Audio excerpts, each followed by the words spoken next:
Hi guys, welcome again to another episode of Door Gym. So mag-upper body workout nga tayo for today. And syempre, ilalagay ko pa rin dyan yung mga workout na gagawin natin. Let's go! So syempre, gagamit muna tayo ng wrist support ngayon para maiwasan ang injury sa wrist natin. So first workout nga na ginawa natin is nag-flat dumbbell bench press tayo. At ginawa natin yan for 10 reps and 3 sets. So hindi nga tayo nag-overload ngayon pero binigatan na rin natin yung dumbbell natin. At yan na rin yung weights na gagamitin natin for the whole week para sa chest. Next workout naman na ginawa natin is nag-barbell rows tayo. At ginawa natin yan for 10 reps and 3 sets. So same weight pa rin yan dun sa dumbbells natin. So nilipat na nga natin yan dyan. So nag 100 pounds nga tayo dyan sa barbell rows.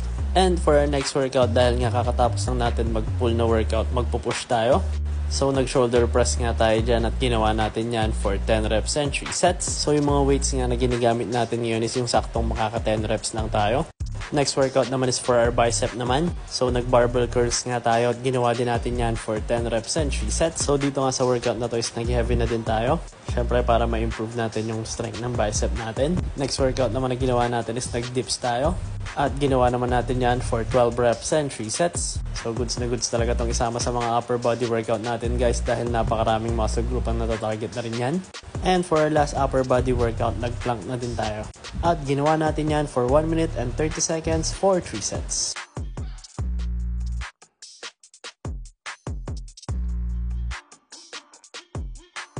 So tapos na nga tayo sa mga upper body workout natin.